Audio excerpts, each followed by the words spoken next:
والصلاة والسلام على سيد المرسلين أما بعد فأعوذ بالله من الشيطان الرجيم بسم الله الرحمن الرحيم والصلاة والسلام عليك يا رسول الله الصلاة والسلام عليك يا رسول الله وعلى آلك وأصحابك يا حبيب الله وعلى آلك وأصحابك يا آج انشاءاللہ ہم سورہ توبہ کی آیت نمبر 7 کا ترجمہ و تفسیر پڑھنے سننے کی سعادت حاصل کریں گے۔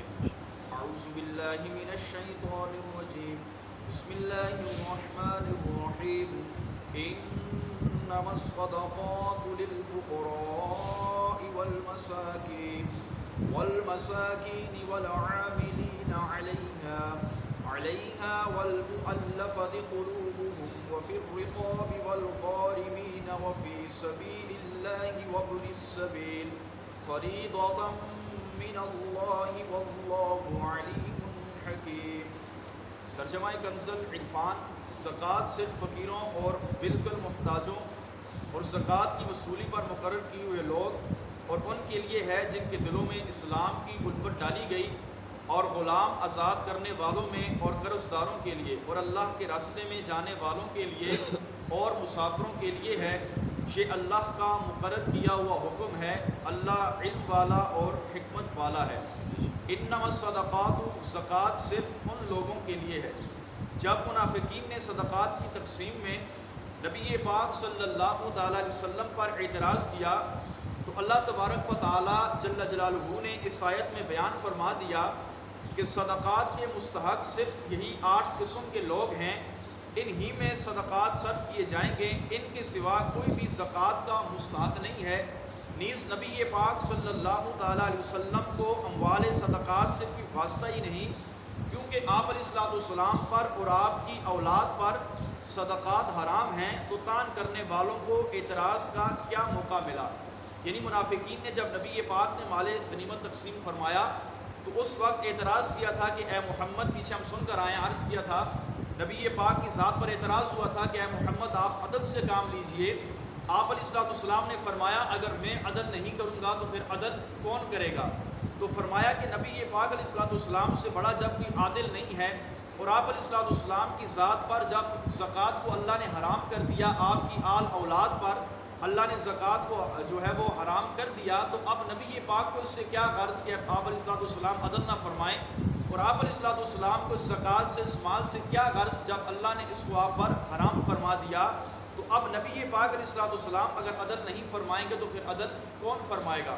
تو اس آیت کریمہ کے اندر اللہ تبارک و تعالیٰ نے 8 قسم کے لوگوں کو بیان فرمایا ہے۔ فرمایا ان 8 قسم کے لوگوں کو زکوٰۃ دی جائے گی، ان کے علاوہ کوئی بھی زکوٰۃ لینے کا مستحق نہیں ہے۔ اس آیت میں زکوٰۃ کے مصارف بیان کیے گئے ہیں۔ زکوٰۃ کے مستحق 8 قسم کے لوگ اقرار دیے گئے ہیں۔ ان میں سے مؤلفۃ القلوب صحابہ کرام کے اجماع سے ساقط ہو گئے ہیں، کیونکہ جب اللہ تبارک و تعالیٰ نے اسلام کو غلبہ دیا تو اب اس کی حاجت نہ رہی، اور یہ اجماع حضرت ابوبکر صدیق رضی اللہ تعالیٰ عنہ کے زمانے میں منعقد ہوا تھا، جو آیت کریمہ کے اندر فرمایا کہ مؤلفۃ القلوب وہ لوگ جن کے دلوں میں اسلام کی الفت ڈالی گئی ہے، تو فرمایا اب یہ لوگ ساقط ہیں، ان کو زکوٰۃ نہیں دی جائے گی۔ یہاں پر ایک یہ بات بھی یاد رکھیں کہ مؤلفۃ القلوب کے حصے کو ساقط کرنے میں ایسا نہیں ہے کہ صحابہ کرام نے معاذ اللہ قرآن کریم کو بدل دیا، کیونکہ قرآن مجید ایک ایسی کتاب ہے کہ مخلوق میں سے کوئی بھی اسے تبدیل نہیں کر سکتا۔ یہ اللہ تبارک و تعالیٰ کا کلام ہے، اور اس کی حفاظت بھی خود اللہ تبارک و تعالیٰ نے اپنے ذمہ کرم پر لی ہے، کیونکہ صحابہ کرام کا مؤلفۃ القلوب کے حصے کو ساقط کرنے میں اجماع یقیناً کسی دلیل کی بنا پر تھا، جیسا کہ علامہ کمال الدین محمد بن عبد الواحد فرماتے ہیں یقیناً ان کے پاس کوئی نہ کوئی دلیل ہوگی جس کی بنا پر صحابہ کرام علیہ رضوان نے مؤلفۃ القلوب یہ جو لوگ ہیں ان کو زکوٰۃ ان سے ساقط کی ہے کہ ان لوگوں کو زکوٰۃ نہیں دی جائے گی۔ وہ فقیر جس کے پاس شرعی نصاب سے کم ہو، جب تک اس کے پاس ایک وقت کے لیے کچھ ہو تو اس کو سوال کرنا حلال نہیں ہے۔ یعنی بسا اوقات لوگ اپنی ذات کے لیے پیسے مانگ رہے ہوتے ہیں، بھیک وغیرہ مانگ رہے ہوتے ہیں، تو فرمایا جب تک کسی کے پاس ایک وقت کے کھانے کے لیے مال ہے تو اس کے لیے دوسروں سے اپنی ذات کے لیے سوال کرنا یہ حلال نہیں ہے۔ ہاں بن مانگے اگر کوئی اس بندے کو زکوٰۃ دے تو بندہ زکوٰۃ دے سکتا ہے۔ وہ مسکین ہے جس کے پاس کچھ نہ ہو، ایسا شخص سوال بھی کر سکتا ہے۔ یعنی ایسا بندہ کہ جس کے پاس 2 ٹائموں کو کھانے کا مال بھی نہیں ہے، تو ایسا بندہ دوسروں سے اپنی ذات کے لیے اپنی جان بچانے کے لیے سوال کر سکتا ہے. جس کے پاس ایک ٹائم کے کھانا ہو تو وہ دوسروں سے سوال نہیں کر سکتا. البتہ ایسے بندے کو آپ زکوٰۃ دیں گے تو آپ کی زکوٰۃ لگ جائے گی. یہ پہلی قسم کا شخص ہے. اور دوسرے وہ ہیں عاملین، وہ لوگ ہیں جن کو حاکم اسلام نے صدقے وصول کرنے پر مقرر کیا ہو. اگر عامل غنی ہو تو اس کو پھر بھی لینا یہ زکوٰۃ جائز ہے. عامل ہاشمی ہو یا سید ہو تو اس کو زکوٰۃ وغیرہ آپ نہیں دے سکتے. آل رسول ہے کوئی ہاشمی ہے یعنی آل عباس ہے، آل جعفر ہے، آل علی ہے، تو ان کو زکوٰۃ وغیرہ آپ نہیں دے سکتے. اب سوال یہ پیدا ہوتا ہے کہ آل رسول کو اور ہاشمیوں کو زکوٰۃ نہ دیں تو کیا دیں؟ تو علماء نے فرمایا ہے کہ سادات کو آپ زکوٰۃ نہیں دے سکتے، بلکہ ان کی آپ علادہ سے خدمت کریں کہ اپنی جیب سے زکوٰۃ کے علادہ پیسے آپ ان کو پیش کریں کہ یہ آپ ہمارے لیے تحفے میں قبول کریں.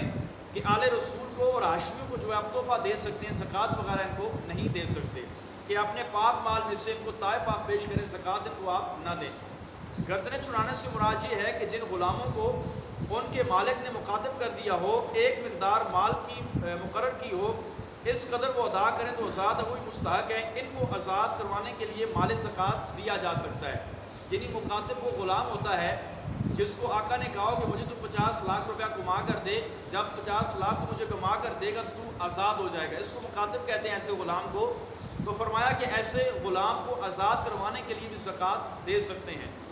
قرض دار جو بغیر کسی گناہ کے مبتلا قرض ہو اور اتنا مال نہ رکھتا ہو جس سے قرض ادا کریں، انہیں ادائے قرض میں مال زکوٰۃ کی مدد ان کی بھی کی جا سکتی ہے. یعنی ایسا قرض دار ہے کہ جس کے پاس قرضہ ادا کرنے کے لیے کوئی مال وغیرہ نہیں ہے تو اس کو بھی آپ اپنی زکوٰۃ دے سکتے ہیں.